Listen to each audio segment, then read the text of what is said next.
Welcome to Cats and Rats Podcast, covering your Florida Panthers. Hey everyone, welcome to the newest episode of the Cats and Rats, episode number 26 here. Ray Shepard and Uvis Balinkas. Those guys there, I thought those were the two best guys standing out to me here. We've got a special guest here today. I'm joined alongside my co-host, as always, Cody Stevens. I'm your host, Kirby Lupel. It's been a long-awaited debut here for our current guest here. He used to be my former editor at the Rat Trick. He found a lot of different people through the Panthers community that have gone on to do great work now. Without further ado, here's our guest today, Daniel Janicas. How's it going, Daniel? I'm doing well. Thank you for having me. Awesome, Daniel. Nice to have you. I know you were on Armando's Locked On podcast. He was asking me about a month ago to come on. I was like, I got a good guest for you, Daniel. And I know you had a good time on Armando's show there. But before we get started here today, Daniel, there's something funny that happened on social media. And you being Italian, I want to get your kind of read on this. Roberto Luongo, people have been saying he's had a lot of time with the Cup here. He's had some more time here at the Cup, and he's got a unique dish that he's eating out of Lord Stanley with here, as Cody's sharing it here on our screen if you're on our YouTube channel here right now. So, Daniel, break it down for our video audience as well as our audio audience, what you're seeing here with Roberto Luongo and his family. Yeah, so as I can see vividly on screen, you see an Italian dish inside the Stanley Cup, being a form of gnocchi. Can't quite tell what else is sort of mushed in there. It's a poutine, so you got some cheese curds and some gravy in there too. Okay, so that makes sense. So that's why I asked you. You're the Eastern Canadian. You guys go harder on poutine out in Eastern Canada than in Western Canada, Daniel. Yeah, so poutine, in case for folks who are listening don't know, poutine is very common in Quebec, which is where Roberto Luongo is from. So it seems to me like he sort of combined the two dishes, gnocchi being from his Italian roots, with his Quebec counterparts having grown up there, with the poutine and mixing them both together to sort of make a shared snack or meal out of it inside the Stanley Cup, as you see right there. So, do you endorse this fusion by Luongo? As an Italian, Canadian? From a cuisine standpoint, not really. But at the same time, I don't want to ruin it's fun. I personally probably wouldn't have it, but it seems to me like he's having the time of his life. Obviously, Lou is someone who's waited incredibly long to have this moment. So if this is how he chooses to enjoy it, then, more power to him. And I think I do think to a certain degree, it's awesome that he decided to put some gnocchi in there. And for those who don't know, gnocchi is made out of potato, actually. Okay, there we go. Yeah, they don't consider it pasta, I don't believe. That's correct. It's not pasta. Oh, okay. So that's why I started. I didn't want to introduce it. I got some Italian friends, and I got corrected on that really quickly. Cody, I could have fell into that pitfall, but I was like, I'm just going to let Daniel have it on air.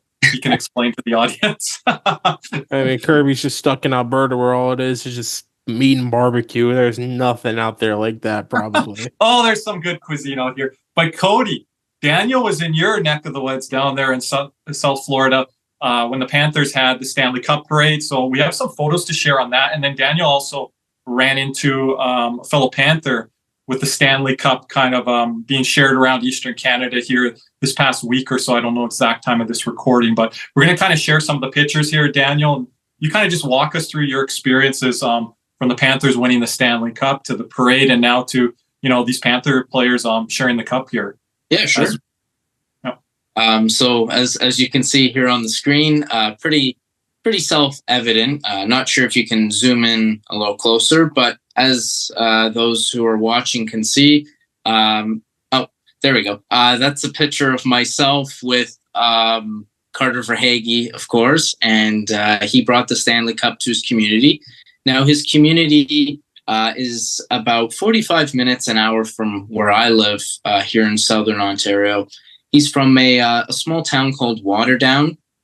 For those who don't know, or especially for the American Panther fans who aren't familiar with Southern Ontario, Waterdown is about 20 minutes outside of Hamilton, which would be the big city in and around the area. And Hamilton also have a junior hockey team called the Bulldogs. Hamilton, right? However, they're currently playing in Brantford right now because their rink's under renovation. However, previously they've been well known for their minor league hockey team. They used to be the Montreal Canadiens affiliate, the same name, under the Hamilton Bulldogs, and they've developed some really good talent with Carey Price and PK Subban. But apart from that, that picture was taken at the Harry Howell Arena in Waterdown, where Carter Verhaeghe grew up, and he brought the cup out, and he was there for an hour taking pictures with fans. And I'll share this. He also gave out this printed, photocopied autograph on this little portrait of himself holding the cup here. So this was a little souvenir that he. That's a nice keepsake. You can get that laminated or framed, something like that. I see that he has his first Stanley Cup ring on right there. You can't miss it. I mean, it's journalism there by Cody. I actually noticed it when I shook his hand afterwards and just congratulated him. And I saw the lightning bolt on the ring. So it's definitely too premature to see the Panther rings, but rest assured they will be out sooner rather than later. I can't wait. Like all the documentaries and stuff that are currently being produced as we speak. Like, I think that's probably the best part about winning a Stanley Cup is like, just you have all the memorabilia, all the documentaries, the first player cast, all of that. Because you remember Kachuk had that Amazon show following him the entire playoffs. That's right. So that could get that's going to be a very interesting viewpoint in there. And I'm not gonna lie, Verhaeghe looks way taller in this photo than I think he does on the ice, because he's not on the ice. He seems like a very smaller player. Well, I guess stature wise, not stature. He's pretty lanky. Yeah, size-wise. Yeah, that's what he looks lanky in the photo. Yeah, he is pretty lanky. He's a very slim guy.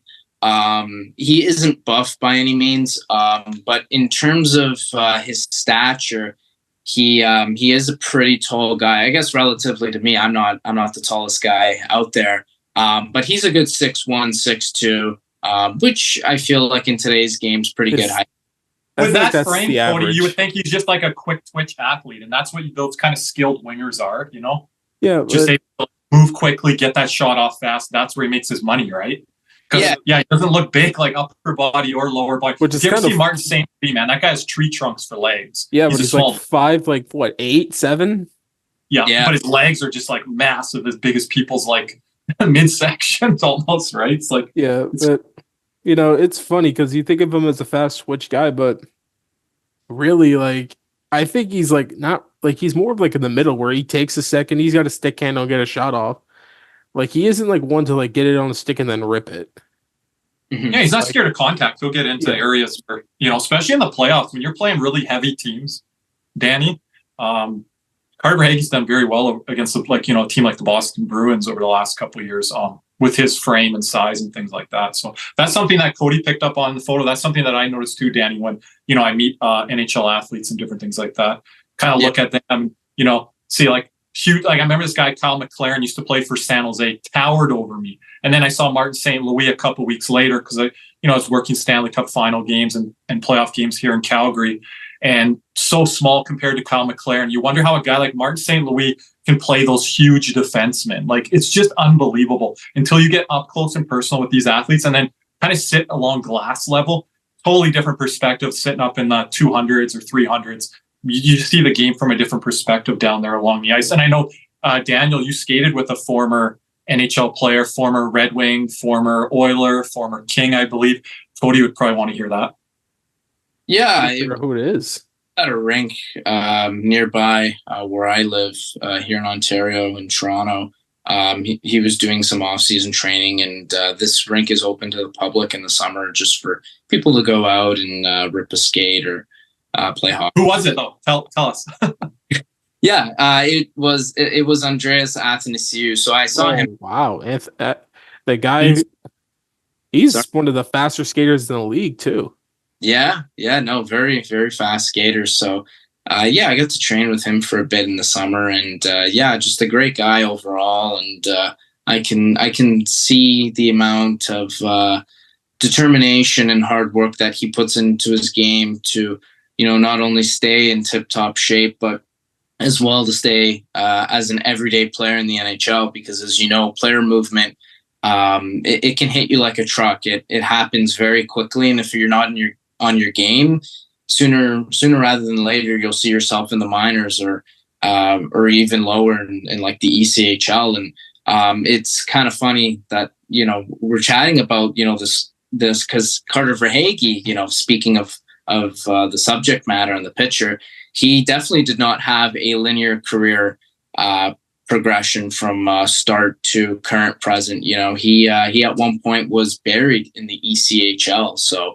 when you get to kind of train with a guy, whether it's Athanasiou or another NHLer, you really start to see things that you normally don't see in the day of a life of an NHLer, being in the off season, which is sort of their quiet, put their head down mode and just grind and prepare for the upcoming season. Yeah, I know Cody has another picture to share us with here, a special moment Sure. with you that you shared with your father there, Daniel. But just before we get there, talk about, like, with some of our people in our community, they've never strapped on skates. They've never skated before. What would be your, advice to them? You've been out there with NHLers, been on the ice. Like, I just think they should get out there and try, apply themselves and give it a whirl, So you said something quick to add there. Yeah, I second that notion, Kirby, because, like you as a fellow Canadian, hockey's pretty much instilled in us as the nation sport. It is the nation sport. And, with that said, Canadians by and large, do put on skates over the generations, and that's the sport they've been picking up over the years. But of course, that's been changing, over the last few years and whatnot. So I would encourage those who can and have the means, and of course want to, more importantly, to give it a try, to put on skates and give the game a go, even if it means starting off in a recreational league. Just starting somewhere goes a long way.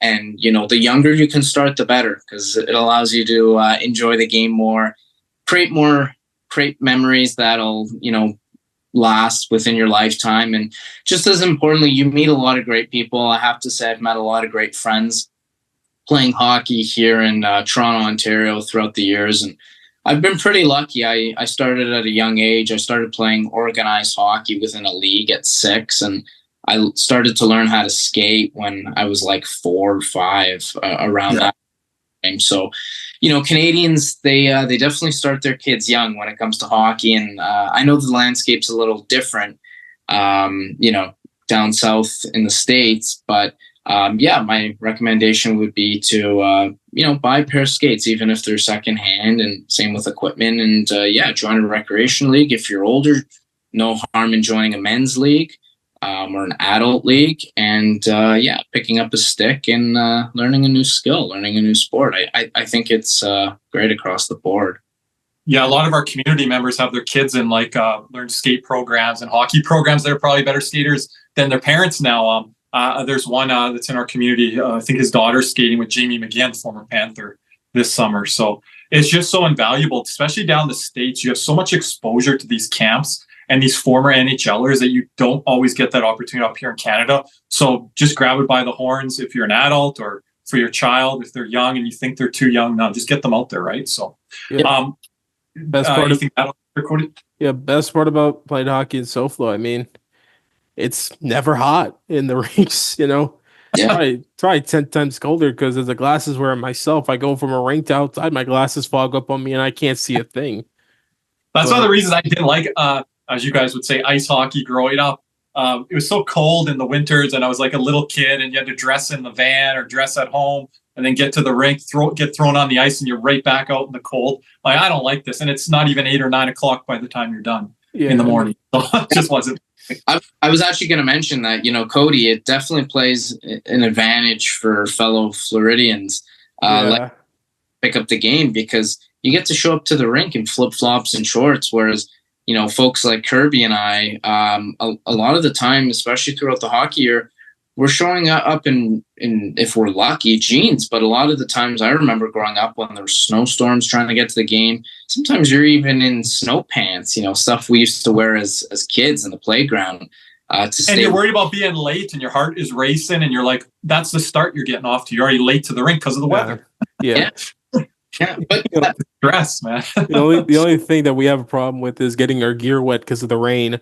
Yeah, the humidity. The post game is the problem with Floridians, with trying to air your equipment out and not getting it moldy. Oh boy, that's a problem. There's a guy on every team, and Daniel's gonna know this, that doesn't air out their equipment and they open their bag. It just, oh my goodness, it destroys the room. Yeah, I know that too well. I mean, I still play hockey. I play in an adult league, but it was more so the case as kids, actually, especially once you started getting older in like high school, closer to university, college, where parents just stop, airing out your stuff for you because you're old enough, right? You can do that. But a lot of kids got lazy with that, and it definitely was not fun in the locker room, and more importantly, it wasn't fun if you were sitting beside those people. Oh yeah. But like Cody says, it's probably easier to teach a 6, 7, 8-year-old over time. If you throw in a 13, 14, 15-year-old in South Florida, it's just learning the game and doesn't learn that lesson. Everyone's like, what are you doing, man? Yeah, listen, that's why I don't sit by goalies, because they're usually the worst, because they got the most equipment. Yeah, John Acosta, Panthers anthem singer that we talk to a lot and part of our community here, he often talks about airing his equipment out. He'll do it in between games outside. Oh, you have to. There's no way around it. I mean, the equipment is probably the worst part about hockey, because when you put it on for the first time, you feel so bulky. You feel like you can't move. Yeah. Yeah. When you're a kid, you feel like that too, but kids are so adaptable. So again, like throw your kid into hockey with full gear, 5, 6, 7, 8 years old if you can, especially with second, third generation South Floridians now. We're approaching that time with the game, being 30 years old as an NHL organization. So yeah, they get used to that, and you kind of get past all that clumsiness. It's hard to learn when you're like 12, 13, 14, 15. It's one of the hardest sports to learn, let alone learn that like when you're a teenager or something like that. But when you're an adult, like get out there and skate. There's nothing bad that's going to happen. Here you fall down, you're not going to get judged. Just don't be afraid to fall. Yeah, exactly. Hey, I agree with that. And if I can just add, even despite the not so favorable weather we have here in Southern Ontario, as well as the weather you would get out west in Alberta where Kirby is, I honestly wouldn't trade it for anything, having that traditional North American hockey experience from a colder traditional market, because you really get to appreciate not only the game but the memories you create. And growing up, I have a stormage pond behind my backyard, and when that would freeze, I'd go out and play hockey with friends. We'd put a couple goalies in that, and you'd play actual real pond hockey even if it snowed. And I wouldn't trade that for the world. So wherever you are, if you can grab a stick and a pair of skates, and if you have a rink close by, definitely pick it up. It's the best sport. Yeah. Good segue here, Cody. Speaking of weather, because I think we have another picture to share of Daniel from his eventful summer. By the way, Ontario hockey parents are at the absolute worst I've ever experienced in my life. So, those, oh my goodness. But check out the parade right here when it was downpouring rain. You guys experienced the South Florida rain here. Yeah. Here's one of the good Southern Ontario pops here. Daniel's father here, as you guys can see on our YouTube channel. Go ahead, Daniel. Yeah. So as Kirby, he's not a Panther fan. Yeah. No. This to my left of me, if your position like me in the picture, or to the right of us, is my father next to me. He came down to the parade and met some of my friends who we met up with during our weekend stay for the festivities and fun. And as Kirby also mentioned, my father isn't a Leaf fan, so don't be fooled by the shirt that he's wearing there. He was kind enough actually to wear a shirt with me, because when we were at Pantherland, I realized that it was going to be too hot to wear my Barkov jersey. So when I saw the player T-shirts with the name and number on the back, I thought that would be a good alternative to wear as apparel for the parade. And when I was choosing out my shirt, my dad and my father called me over, and he's like, "Oh, get me one in my size. I'll wear one with you too." And it's a moment I'll never forget when he said that, because it was really just full circle. Our bond, the relationship I have with him being his son and him being my father. Growing up, he's a Leaf fan, obviously being from Toronto. So him and I, through the years, we'd make it a father-son tradition to watch Maple Leaf Panther games whenever they would play. You guys went to a playoff game last year. Yeah, we did. We went to game 1 of round 2.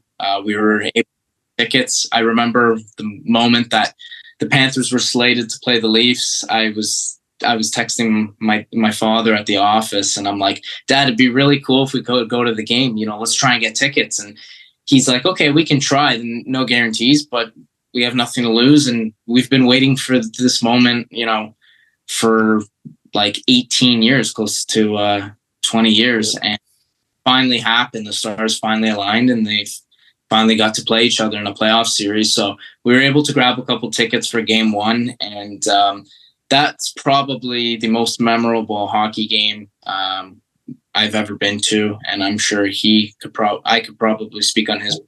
He could say the same. What was the final score again? Was it 5-2 or 5-1? It was 5-2 because it was 4-2 or 5-2. It was 4-2. But I want to ask him, Cody, who were the 5 goal scorers, Daniel? 4 in that game. Where did they reside? It wasn't 5. It was 4. It's 4. Was it 4? I thought it was 5. No. It was 4. But it could. Let me double check. Yeah, you guys double check on that. But who were all the goal scorers in the game, Daniel? Where did they reside? Nick Cousins, Ontario. I think from Sault Ste. Marie, but yep, Ontario boy. Brandon Montour got the last one. My boy. Yeah. 4-2. It was 4-2. Yep. Bennett also scored 1. It was a deflection off an Ekblad point shot. And of course, the Carter Verhaeghe, who was in the previous picture, he also got 1. He scored the breakaway chance. I don't know if you both remember it. Yeah. Nothing, right? And then the Leafs kind of took the game back. They tied it 2-2. And then he came back with that same breakaway.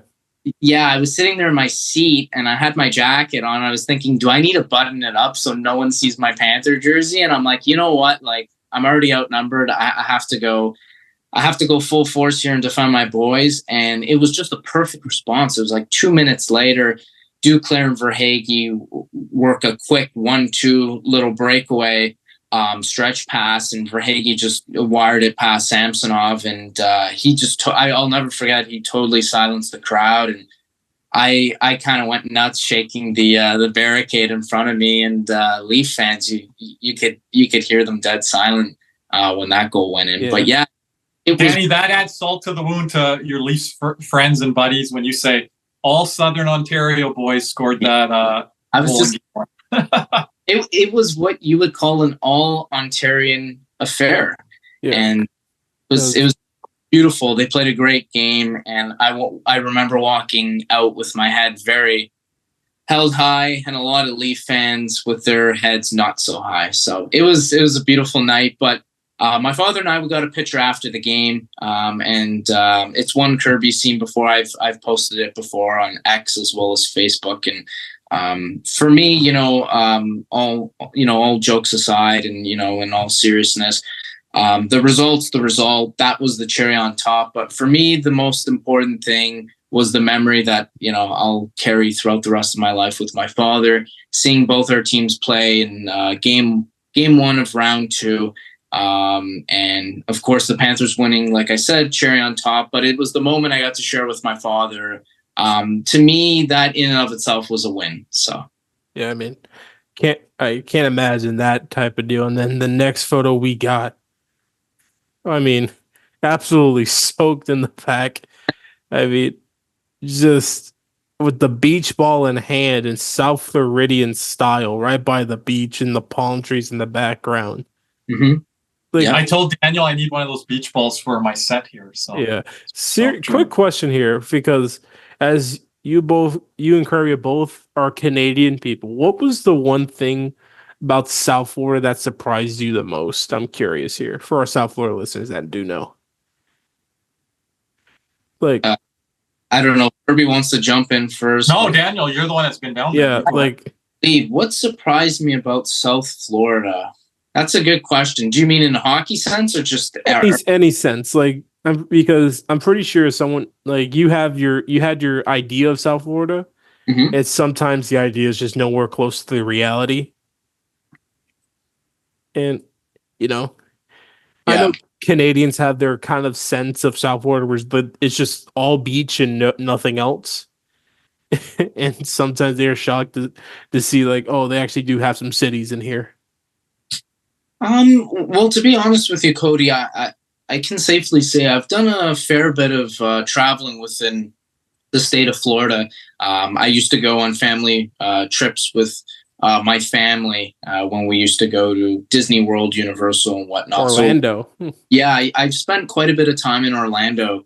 And I guess I'll say with the Orlando point, I was pretty surprised how family oriented a lot of the neighborhoods were. I obviously knew at a young age the parks, Disney World, Universal, and all the rest were very family oriented because that's the prime demographic that they're after. But I didn't know that Orlando, especially neighborhoods, an hour outside of the park vicinities, I found it to be very family oriented. And actually, in some regards, I found a lot of like the plazas to sort of be similar to what we have here where I live in Vaughan. I live just outside of Toronto, but Toronto for me is like the big city reference. So I found be actually some similarities between Orlando's communities with the communities here in Vaughan where I live. So I guess I'll use that as sort of my surprise. I know it's not South Florida, but that would be my Florida surprise. Yeah, I mean, the only difference between Orlando and really South Florida is Orlando's constantly under construction. Yeah. I mean, I've went there for years, and there's a specific road that's always under construction every time I go. But I mean, capping off like the parade and stuff, I mean, this run was different than any other Stanley Cup run that the Panthers have ever been on. With this not being per se a miracle run like 96 or 23, the Panthers were from January 1st on, because we really did not get our respect till then that we were the best team in the league. Like, what was your favorite moment from this run outside of like the Reinhardt Game 7? Like, is there a particular moment where you thought, oh man, this could actually be the year? I'll leave the finals out of it because obviously the finals would be the obvious answer. Yeah. Me personally speaking, it would probably be watching the games at 2-3 in the morning start time when I was traveling for a month in Europe. So I got the entirety of round 2 and 3 in Europe when I was traveling. So I was watching a lot of the games in my dorm where I was staying overnight. And I used to pull all-nighters just to watch those playoff games. And for me to sort of dial into one specific moment, because I know right now this point is a little vague and broad, had to have been Game 6 of round 2. I was on what's called a Flixbus, which is like a coach bus in Europe, which you do neighboring cities and countries within Europe. Takes you all over. Highly recommend them, by the way. And I was with a good friend of mine. He was from the UK. He's from Manchester, England. He came to visit me in Italy, where I was staying the first couple of weeks of travel. And we were streaming the Game 6 game between the Panthers and the Bruins on his phone. And it was 4 a.m. on the bus. And Forsling scored to win the game with like a minute left, just under a minute. And everyone was asleep on the bus. And I remember waking them all up because I just like jumped up and started cheering. And and my friend was half asleep. So it's a moment I'll never forget, watching the game throughout Europe. But that specific point in time was probably my favorite. In terms of when I thought, this was the year, I'd probably say the New York series when we took the lead. I was confident that not only would we make the finals again, but I thought this was our year. We have the team, everything's going well. pretty healthy group. Nothing underlying that's going to stop them. No bumps in the road. So I'll say it was when we knocked off the Rangers, or more specifically when we were up a game on them, is when I was pretty confident. Like, yeah, I feel like it's this year. But throughout the whole year, I would say I was pretty confident that this team had it in them to go the length and win. Cody, you and I had different experiences after Game 6 or during Game Florida-Boston series. You and I were pretty livid and fired up at the team. I remember Anton Lundell having a good game and not too many others. That was a struggle fest. It was the worst Panthers playoff win I have seen. Like, because they played so bad that game. Like, in actual, the Bruins played as good as they could have. Yep. Because considering what they had, and what they lost the year prior. Oh my gosh, we played so bad. We were fumbling the puck in the neutral zone. Swayman was elite, but he wasn't goalieing us. That's the thing. He was elite, but he wasn't goalieing us. We weren't throwing the kitchen sink at him. Just a little tidbit before we get to our next segment here, which is going to be a pretty nice topic here, because this is one Kirby's been excited about for weeks now. But the most underrated part about the Panthers run were the goalies we had to go against throughout the run. Because Vasilevsky, dare I say more, I don't even have to say anything else. I'll say one thing: 988 save percentage in 4 games against us in 2022. That's it. Jeremy Swayman, who was considered the best goalie in the playoffs when we played them. I remember there was a bunch of rankings ranking him number 1 in the playoffs as the last goalie remaining. And then Shesterkin the very next round. And if we're being real here, he was the reason why they won Game 3. I made 50-something saves in that overtime where they left Wenberg wide open. I have no idea what even happened there.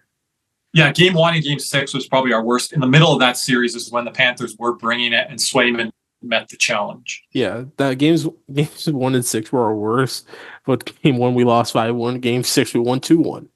I mean... Oh. And good teams find a way to win. I know Daniel will use that line in terminology. So we got through that, and then we started to play better after that. Yeah. So, but that's when everyone's coming at me about Tkachuk and about the team online. I'm like, we've got to play better if we're going to get through the Rangers. Because I was like, it's going to be a 7-game war. We could, if it's going to end early, then it's going to end in about 5 games for the Rangers if we play to that level. But we started to play from Game 1. We were bringing it. Game 3, I said there would be a speed bump in that Ranger series, which there was. But again, those are 1-goal games, overtime games, those type of games that, were up for grabs. Yeah, just like the goaltending. Obviously, I'm who met the challenge early. Yeah, but we played so bad games 4 and 6. Like, oh my Lord. Like 8-1. Yeah, that's something that we still are going to break down. What was the score in that Game 4 thing? Like 8-1 or something? Oh, like, it was something. Matthew Spores got it. I wanted to see him in that. He got in. Like, oh yeah, boy. Like it was like, it was funny. Like Stuart Skinner made a save on Verhaeghe to keep, because they came out 2-0 early. Then Tarasenko had a deflection, and then was it Verhaeghe or Bennett that had a chance that Skinner stopped them? It was a 2-on-1. Verhaeghe fanned on that. Didn't get all of that one. Yeah. It was. No, that was a big save, but it's funny. A little background. I'm pretty sure for those in the community do know, but like for those who don't know, I'm a Celtic fan also, and both my Celtics and the Panthers were up 3-0 in both of their series, and the NBA Finals and Stanley Cup Finals were back-to-back nights this year, and so the Celtics got blown out by like 40-something. I knew there would be one blowout too if you made me kind of wager. They got blown out by like 40 in Game 4, and the very next night the Panthers lose by a freaking touchdown. I'm just sitting there. I'm just like, are you kidding me? But like, for me to be in that situation as a sports fan, up 3-0, I would take that, every day of the weekend. I know, but lose by like 2, lose by 20. I mean, damn, we lost by a touchdown. We tell our fan base all the time, a loss is a loss. People come in, and a lot of our younger fans are like, "Oh, we just got murdered." Like, it's like, I don't know. It's like a loss is a loss. These guys are professionals. But you're speaking from experience. You're speaking for serious. Because 96, they got blown out again. 23, we got blown out twice. Like the 96 one was more like we've met our match, and these are future Hall of Famers that we're going against. And there's future Hall of Famers, of course, on the Oilers, but so do we have some. Like Daniel, you could attest to this, but Game 5 versus Vegas last year, it felt like a funeral. It was like, once we got the tweet that Tkachuk was out from Elliot Friedman, it felt like a funeral. Yeah. It's funny you mentioned it, because there was one moment in that game. It was second intermission when I just decided to get up, go, take a shower, kind of take a walk before the third period started. And I just thought to myself, there's no, this team is out of gas. They're out of juice. They're out of fight. And it was heartbreaking. It was soul crushing to see, because you could tell they all wanted to give that extra more, but the problem was that extra more to give. And they had exhausted all of that because of the run they made in the previous 3 rounds, and how far some of those series went. Mostly round 1, which was an absolute slaughterfest, I would say, coming back down 3-1. The Leafs series, obviously not so much. That was 4-1. Carolina, which is pure momentum. And pure adrenaline. Especially that game 1. What was it? 4 overtime. When they went to overtime, and I had work the next morning. I'm like, when is this going to end? And then Tkachuk he scored, and it was zoom right up to bed. So, it was a magical run, but it left not a lot, but a bit to be desired, because it's like, oh, we were right there, but didn't quite get the cup. So that's why this fall just passed. It was huge that they were, able to exercise their demons in the finals and win, even though they didn't make it look so pretty in the end. But the job got done, most important. Got the puck. And Kirby, I wonder where you could find pucks like these right here. Yes, Caneswear, of course, Cody. They're having an autograph sign right now. I don't know the time of this recording, but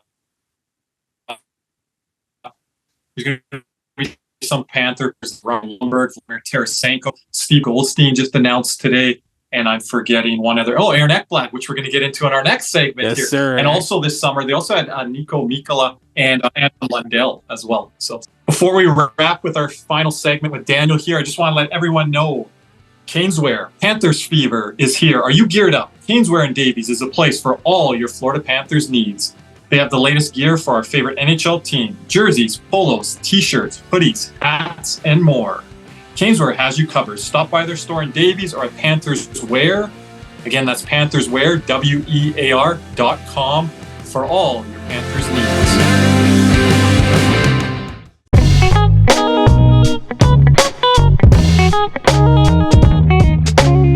This is the Cats and Rats Podcast. And now, a special segment.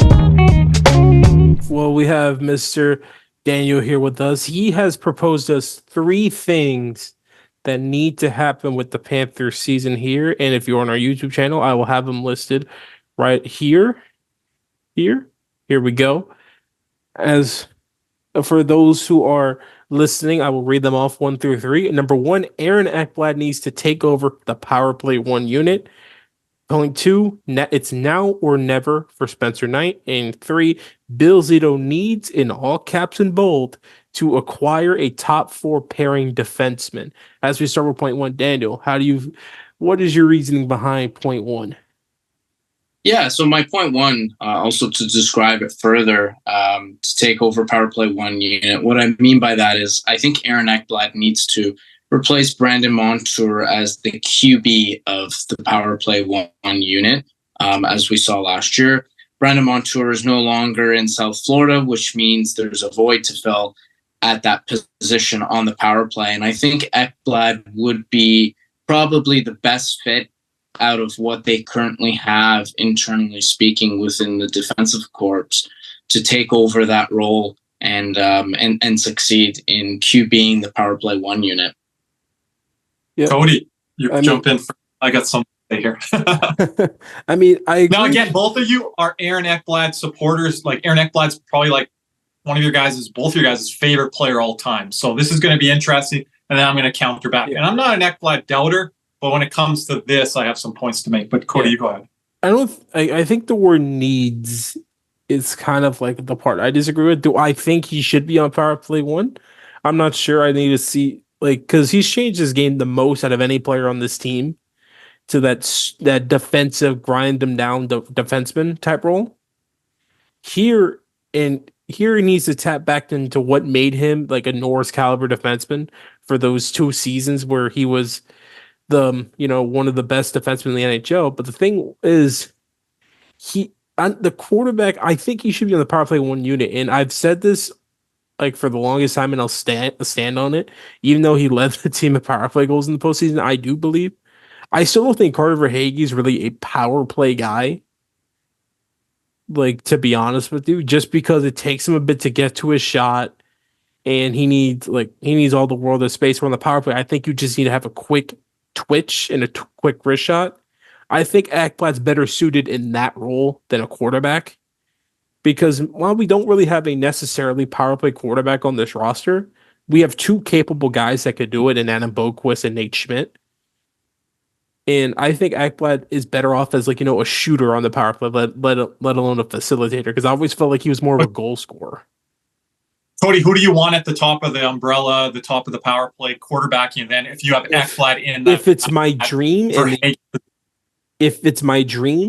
it's Adam Boqvist. He's an extremely good. You're going to go with 2 defensemen and 3 forwards, which a lot of teams don't do now. Yes. 4-1. Yeah, but if you get Ekblad to bring back that one-timer he once had, there's a reason why you have 2 defensemen out there.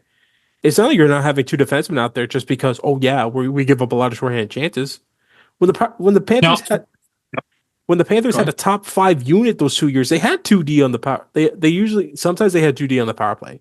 Like it was Ekblad, Yandel at some points. So it's not an uncommon thing.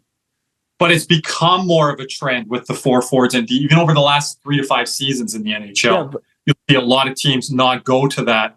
And it could be cap constraints. It could be they don't have the weapons like we do, whether it be on the forward or the back end. But without Brandon Montour now not in Florida, we have less weapons on the back end when it comes to offense and offensive capability. I want to jump in here, Cody and Daniel. Then I want you guys to jump back in. Daniel, jump back in.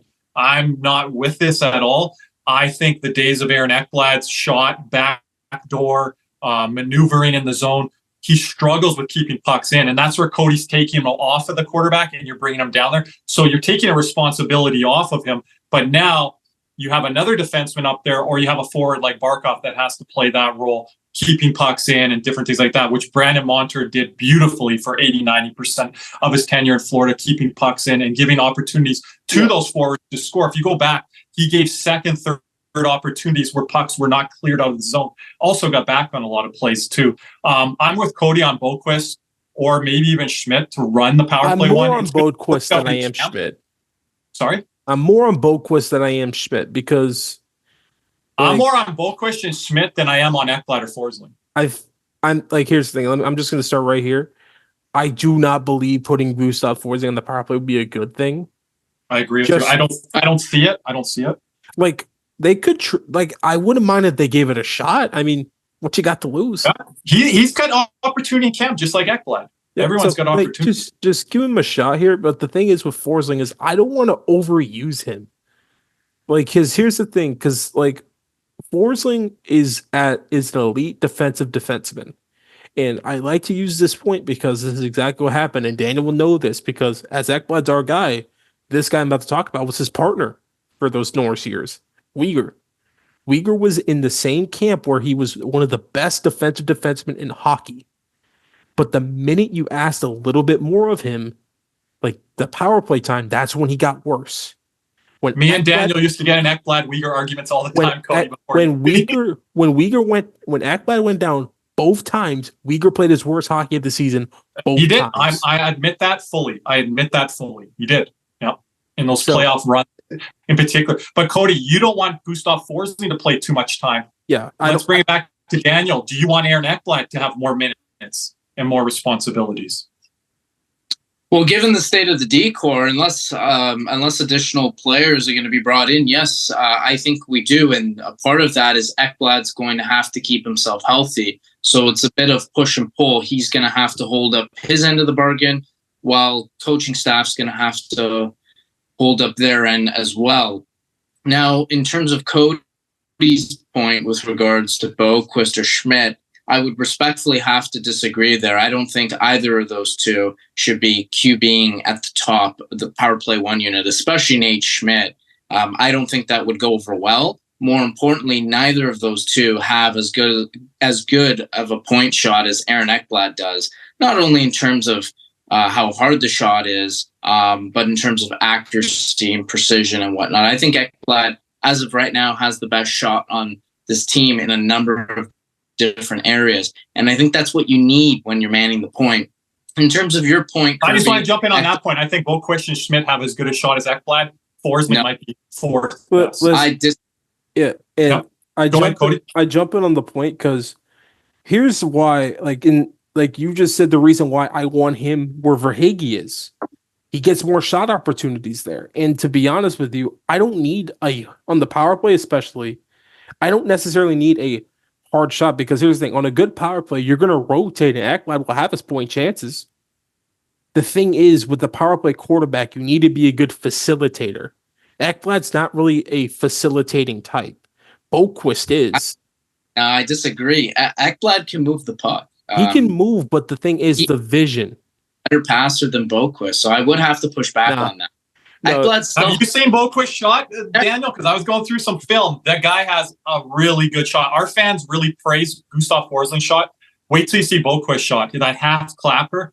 Well, I mean, it's got something on it. In terms of what? Forsling has a good wrist shot. A slap shot, there's, it's a lot of fans like Forsling's half clapper. I want them to see Boqvist, Cody. Right? Cody, do you agree with me on that?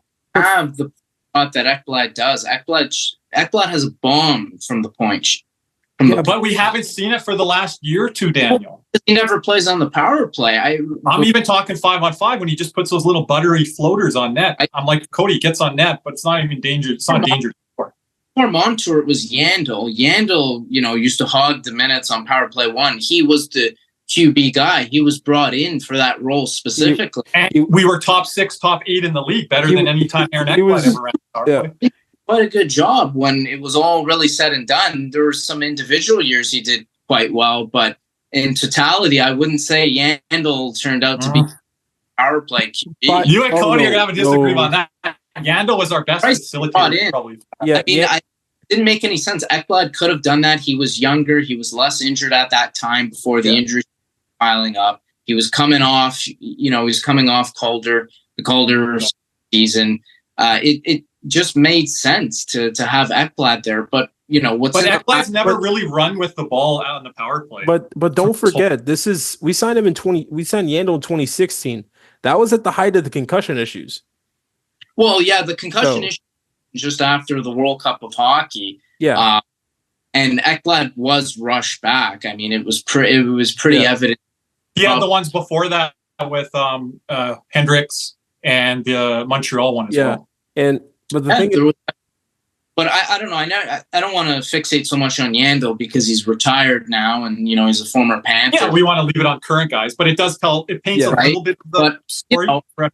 I don't have anything against Yandel, especially not personally. A good guy, whatnot. But I just never really saw it worked out there. It did in some moments, but Yandel didn't really have the hands to be power play one, in my opinion, over Ekblad.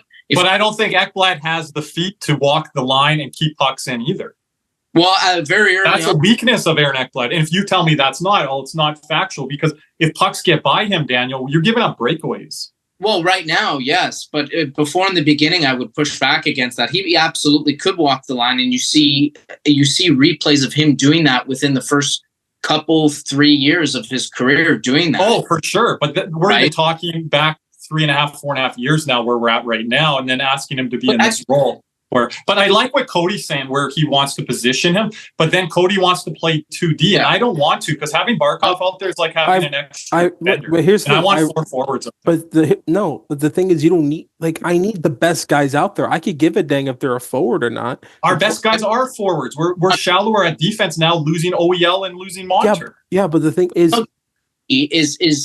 losing out on a really good forward. It's pretty self-evident this team is deeper in the forward position than we are in the defensive. That's Absolutely. just factually speaking, right? Yeah, I don't think it is, but the thing is, like, so there would be a waste in my opinion, because then you're taking out a really good forward. I would much rather have Carter Verhaeghe there than I would having a Nate Schmidt. I'm just going to be honest with you. Or a Boquist that you're not high on either that we're finding right now. Yeah, Boquist would be good on like power play unit 2. And maybe you can make an argument you slide Verhaeghe down to the second unit, but at the same time, that's where I'm at, because I think they brought Boquist in to play power play 1. Now, does that mean that he's going to win that job in camp and excel at it? No. But I think that's the reason they brought him in on the salary. Like right now, I think power play 1, it's going to be either Schmidt or Ekblad, because we got to remember Schmidt's a Maurice guy. No, I think it's Boquist. It could be Boquist. Schmidt doesn't have a point shot, really. I think he's got a good shot. He's got a good shot. I don't know how he would operate on the power play, Daniel, at this advanced stage. Shot. I'll say that, watching some tape when we signed him. I think Nate Schmidt might be better than OEL was for us last year on the power play. Our fans really overvalue what OEL did on our power play. With that. I disagree with that, but I'm happy to be proven wrong this year. Schmidt's in a better part of his career than what OEL was. Schmidt was only bought out because he was making too much money. Remember, Winnipeg switched coaches on him, so he kind of fell out of favor with that coach, and he got shipped off elsewhere. OEL he just fell off a cliff because he went from a top 5 defenseman in Arizona, and he had that one bad year, and he goes to Vancouver, then he can't catch a break. He's getting partner after partner, and they're all horrible. Okay, but you could say the same for OEL, though. That's the point. OEL was very good very good in the beginning of his career, as you correctly stated. However, I wouldn't blame it all on OEL. Arizona, absolute tire fire. When he was at his best, Arizona were a somewhat respectable team, middle of the run 500 team out there, and that's why you saw him getting the best out of his game, because they were able to put him in more favorable situations. Once Arizona went down as a team, that's when you started to see his game fall off a cliff. And even on Vancouver too. Vancouver had some pretty bad teams. They had bad personnel. Bad personnel. So I wouldn't all say it's OEL. I do agree partially, right, that part of it is on him, but at the same time, he's been in some bad situations too. So I think you got to award the same thing for Schmidt, but also for OEL. Yeah, I'm just higher on Schmidt and Boquist than I was a year ago on OEL, Cody. That's where I'm at. I think fans forget a year ago where we were at with OEL and what they saw on the ice. And they always change their mind after they see the players on the ice. I try to give my takes, my perspectives before fans see these players on the ice. And if I'm wrong, I'm wrong. But I put research and some work. Like I said, I still think I'm higher on OEL than I am on Schmidt or Boquist, because Boquist is all potential. Like he is. Schmidt, I think he'll be all right. Yeah. You want to move on here? Yeah, but like I said, I think because here's the thing, we really don't have a power play 1 quarterback out there. So I think 3 of us can agree on that. But Ekblad has the best wrist shot on the defenseman right now. We need to see more of the slap shot. That's my problem. I can't say that as an Ekblad guy because we haven't seen it too much. I don't know if we're going to see it. We'll see. We'll see. This is the first year. If they feed the point more with him, I think he will, because I think the slap shot's better than his wrist shot. But you're not going to go through Ekblad. You have Reinhardt and Barkov and Kachuk. But he's going to be 3rd, 4th option. Yeah, but here's the thing. Here's the thing about Ekblad, though. That's totally fine. Yeah. I don't say. I know, but just him blending in. I'm just Ekblad guy. But you mentioned he wasn't holding the line at times. I recall a lot of that with Montour, especially in the playoffs. Montour had some really egregious moments in the final. So at the end of the day, it happens to defensemen. You don't hold the line, you get caught flat-footed. That crap happens, right? So it's just about how we can minimize that going forward. And you're going to have to pick someone unless you decide to roll out 5 forwards. I don't know. Do you think that? I want Boquist or 5 forwards. Those are my 2. I don't want 5 forwards. 5 forwards, but that's when we get caught the worst. We got Barkov.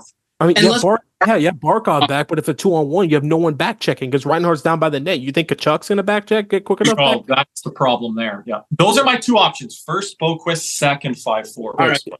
For me, it's Ekblad, yeah. Or if you had to roll out 5 forwards, I would be very comfortable with Barkov manning the top. I would. If it's 5 forwards, put me Rodriguez out there and I'll be fine. But at the top. Yeah, no, on the right side, you put Verhaeghe where Barkov is on the right side, where he has a better angle for a shot, and you put Rodriguez on the other side. You have the one timer because Rodriguez does have a sneaky one timer. Yeah. So let's get into the second point here. But the last point, this is going to be the first year Ekblad's not rehabbing, but he's getting better. And I think this second point is going to be something we all agree on. It's now or never for Spencer and I. We all agree on that one. It is. Daniel, you start us off since it's your list. Yeah, I think with Spencer Knight, it's now or never, as you see on the screen. He's 23 years old. He has a $4.5 million cap hit, which I think a lot of people can agree is very high considering where Knight is currently in his development. I think what Zito was hoping for when he signed that deal was that Spencer Knight could grow into it. He could grow into that number as he progresses over the year. But no one saw the whole rehab situation occurring. That struck, I think, a lot of fans. Kind of came out of the blue, out of the forest, and it set him back in some regards. But it seems like he's taking slow, progressive steps to building his confidence back up, which I think is good. But at the same time, and most importantly, the main point I would say is, you have Sergei Bobrovsky, right? Your number one starter as of now, undoubtedly speaking, $10 million in cap hit. And then you have a $4.5 million backup.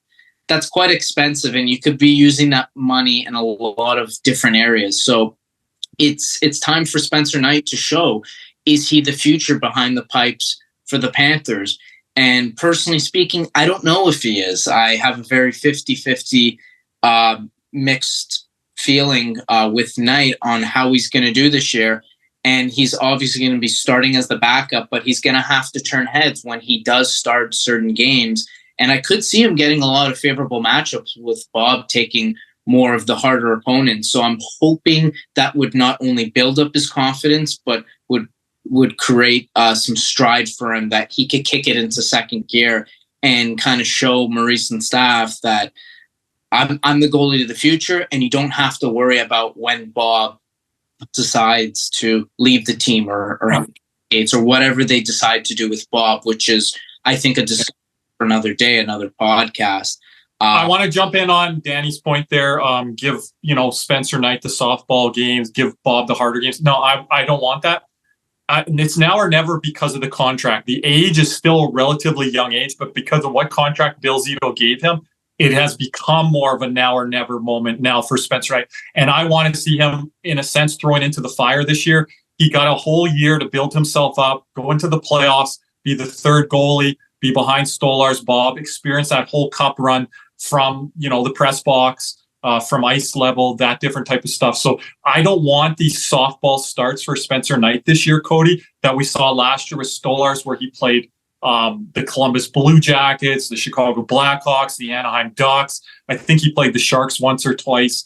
I want Spencer Knight to get quality starts and to alleviate pressure off of Bob and to give Bob some rest, Cody. Yeah. And I agree halfway through. I think you give him softballs from October to December just to start. Because here's the thing. I do think he's going to win his first start. He's going to let in like 2 or less goals. But then the second, third, fourth, fifth starts, I think that's when the trouble starts to come back. But then once January hits, I think he'll be fine. Because he's going to have some bumps in the road here. But Daniel said 50-50 on Spencer Knight's future. I might be 60-40. Cody, you might be a little higher than that. But 70, I think you have to look at all the things. I'm 70-30 based off what I've seen from him. Yeah, but I'm talking about on ice and off ice. That's why I'm at 60-40. Not on ice, just on and off ice. Yeah, combined. But like the on ice stuff, what the year he went to into the player assistance program, he had some really damn good games. The Carolina one, 40 save shutout at home, and he was really turning the corner right around December. He was. But some people also forget the Buffalo start and the Calgary start. Those weren't good starts. Why do we forget that? That's Bob we get criticized on. At Buffalo and at home versus Calgary. Those were not good starts by Spencer Knight. Those were, but I thought he had like so many good starts in between then. He did, but we pick on Bob if he has 2, 3, 4, 5 bad starts. I'm not talking you, Cody. I'm talking us and generally as a fan base. And Spencer Knight had those games. But Bob's a different level. Because here's the thing, Bob is way more of a seasoned veteran and like more like had higher stature than Spencer Knight was. What, 22 still at the time? Yeah, but everyone's envisioning Spencer Knight to be what Bob is in 2 years' time, 5 years' time, top 3 to top 5 in the league, right, Daniel? Especially given where we drafted him. I mean, you draft a guy that high, that's really what you should expect. In terms of the softball, and I'll go into that a little bit more, I'm totally fine giving him more hardball games as against harder opponents, as you mentioned, Kirby, and even Cody. However, I'm just saying what I think is going to happen. I think Maurice and staff are going to ease him in by giving him the softball games. Yeah, I agree with that. I'm not argue that if that's what you think they're going to do, but I'm kind of speaking from my perspective, but that makes sense. I'm not saying he'll never get a hard matchup. That would just be completely untrue. He, of course, is going to get a hard matchup because Bob's going to need rest at some point in time.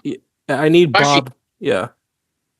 But to start the season, I think it would be better that he gets the easier matchups. That way he can build his confidence, which in turn would improve his play and would hopefully show us signs of a number one goalie to replace Bob.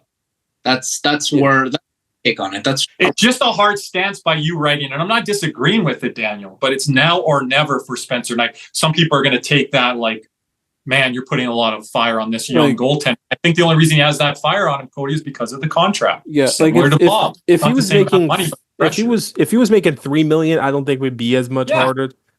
But I see that. But the thing is, like here's the thing. Off the top of my head, the first hard matchup that I think he's going to get is Dallas. Remember, we play him in Finland, and it's a back-to-back. That's going to be his first big start. And the thing is, he's done well when the spotlight's on him. World Juniors, 21 playoffs, he's thrived, which is why I have confidence in him. He's not giving me a reason to not to have confidence in him. Oh, I don't forget that either. And we're talking about in the last point, Ekblad's pass. I remember Spencer Knight's recent pass, but yeah, you just kind of have to look forward. And in Charlotte last year, I thought he was fine. The defense was just horrible. For those who watched the Charlotte Checkers, their defense was a tire fire. Actually, more, it was a gasoline fire, if we're going to be real here.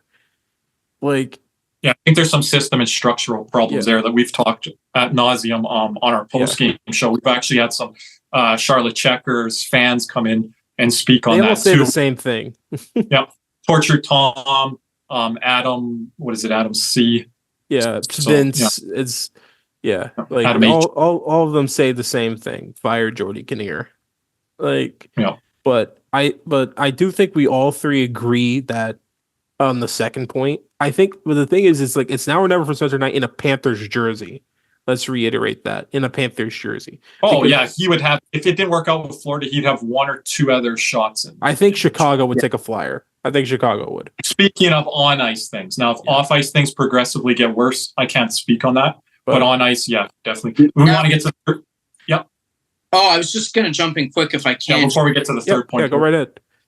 It's not an official rumor, and I don't want to be spreading any trade rumors, so I'm not just newsflash here. But I noticed on Twitter there were some talks about Nashville's young goalie, Yaroslav Askarov, to Chicago. Requesting a trade, right? With UC Soros being in front of him. Are you thinking 1-for-1? And there were some fans thinking if Knight doesn't work out, because it is a possibility, it could work out, it could not. Could that be the route that Zito takes? Now, in terms of 1-for-1, I personally don't think Nashville would take it. I think Askarov has higher value as of right now, currently speaking. However, I think if you did Knight and sweeten the pot a bit with, I don't know, another prospect, a pick, maybe Nashville bites. Right? They get a young goalie with some promise there that they could work with, and Nashville does well developing goalies. So again, I don't want to speculate. This isn't official, but if Knight ends up going south, is that something you consider? Personally speaking, I'm not sure. on that front.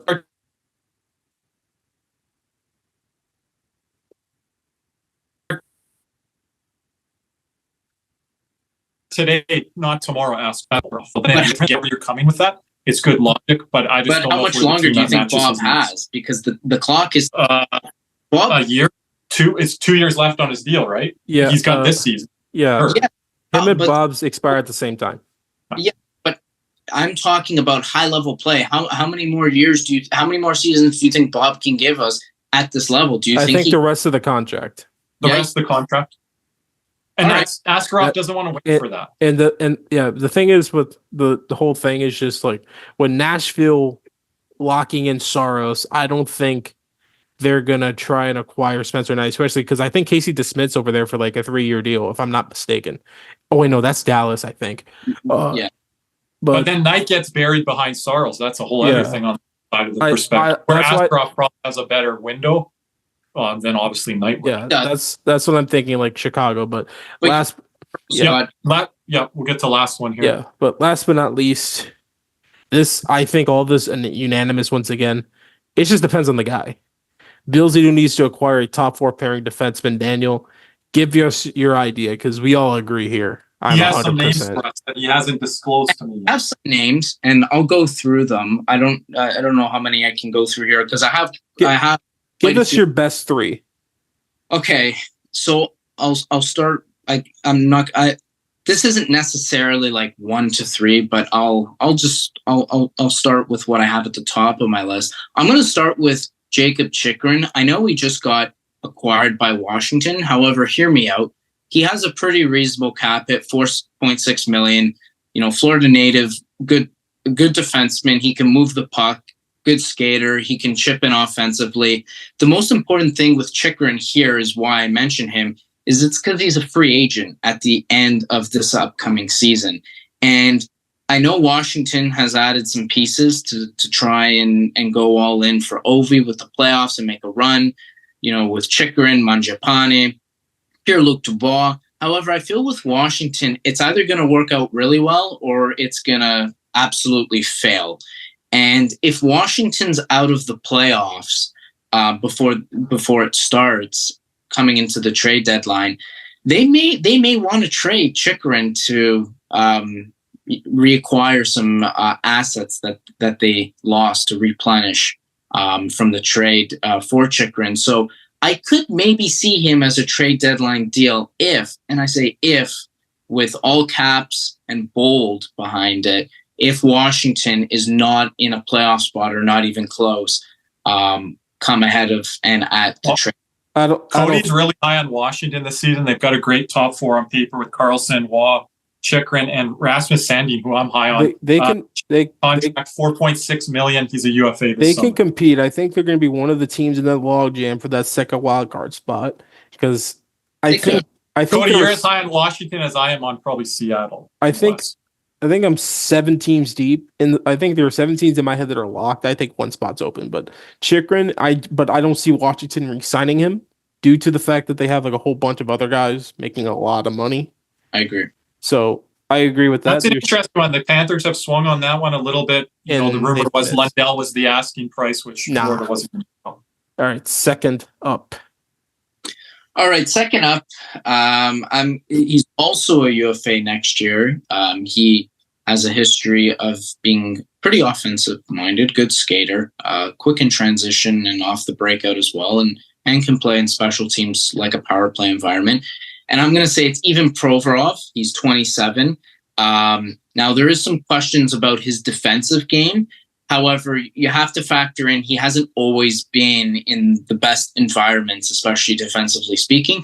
I think an environment like ours, which is tight defensive hockey in our own zone, speaking more or less, I think it would really do well to improve his D game. And I think he would be able to add some pretty much needed offense coming from the blue line. And I think he would be a welcome addition. Again, he's a UFA going into next summer. So with the Columbus Blue Jackets, who I would be pretty surprised and pretty shocked if they made the playoffs this year, I wouldn't be surprised if they dangle him at the trade deadline to try and get some assets for him and not let him walk for free.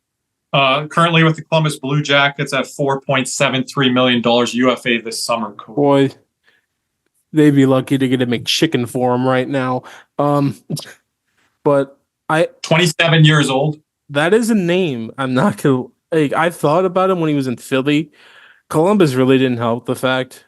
That'd be an extreme reclamation project if we're gonna be. Cody, you hate that whole Columbus defense outside of Werenski.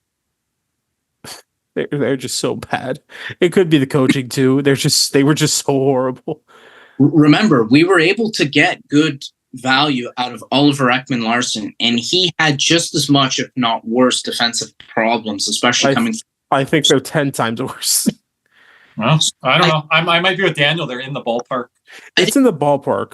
To change the scenery, and I think Florida could be it. Hey, I'm not disagreeing because that's how Zito built this team. That's how he will continue to build this. I want that name to be introduced to our audience on our post-game shows early in October, November. But for those of you who are out there, do not look at his analytic card. I'm begging you. Don't do it. Daniel's more of an eye test guy like me too. So the third name, Daniel? Yeah, I have two more names I'd like to mention, so I'll quickly mention them. Yeah, if we can mention quickly. It's Rasmus Andersson of Calgary. He's a UFA in 2026. And also Mario Ferraro of San Jose Sharks and also 2026. Rasmus Andersson, me and my co-host Nick, we're big fans. I think, Cody, you're with me a little bit on that. Yeah. No? I like better options out there, but he's good. I like Anderson a lot. Fair enough. Again, pipe dream, but we have to think big as Stanley Cup champion. Smaller defenseman, but plays with a lot of bite. And he can skate. He would definitely be our power play quarterback. If he was on the team, we wouldn't have the first point out there right there. And if you want to talk analytics, I could be wrong here, but I think he has pretty good zone exits. And he does. And he skates with the puck. He does. And we ask our defensemen to do a lot of work, and a lot of their work is to skate with the puck. Yeah. Look at Mikkola, look at OEL. Guys had to skate with the puck, Dan. Yeah.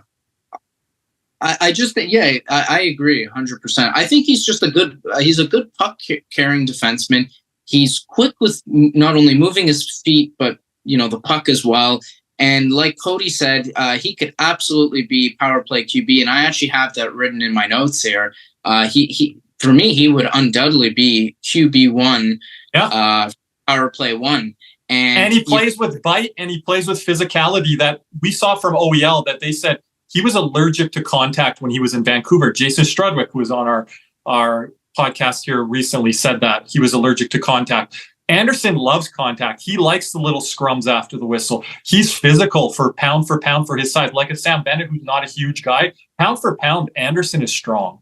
And he'll put his nose in there. And when you play with a team like the Panthers and you're playing for a Stanley Cup or contending for a Stanley Cup, can you imagine the intensity that he would bring?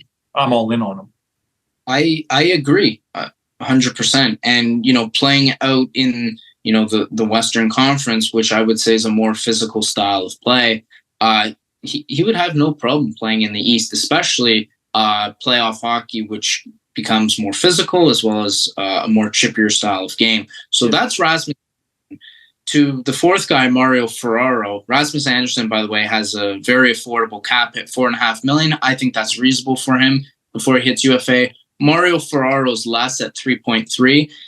He's a couple years younger than Anderson, who's 27, Ferraro being 25. I like Ferraro overall. I've always been a fan of his game. I think he's solid.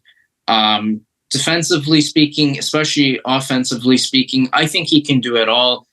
I think that guy's just bred a winner, and it's unfortunate that he's playing for a team like the San Jose Sharks, who unfortunately are in a rebuild right now. And I think he would do really well in Florida, Mario Ferraro. I don't know what the two of you think of him, but for me, I think Mario Ferraro could absolutely be attainable too. He would cost less in assets than Rasmus Andersson would.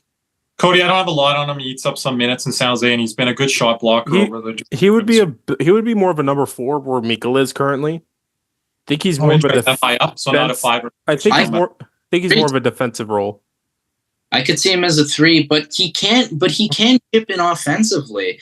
As you've seen, like a couple of years with him, he's kind of hovered around the 20, 25 point range. It's not a lot. However, I do think there's room for growth with him, especially at his age. And on a team like Florida, who are undoubtedly and a lot better than San Jose, especially offensively speaking, I think his numbers would only increase, therefore. For me, I think Mario Ferraro, especially from a defensive standpoint, to what Kirby said, Paul Maurice, I think, would absolutely love and welcome Mario Ferraro. I think that's a Paul Maurice type guy, in my opinion. Hey, Cody, anything to close on there before we get everyone? I like it. Daniel, really quickly, plug your Twitter handle where people could find you. Yeah, people can follow me at Daniel Janicas on X, and that's mainly where I am. So you can send me a message and converse with me there on that platform at Daniel Janicas. All right. And Daniel's going to be by Spaces with us a lot more this season here. Cody, he's going to be joining us in the Fantasy Football League with Ainsware joining us there as well. Yep. And as on the way out, let's go Cats.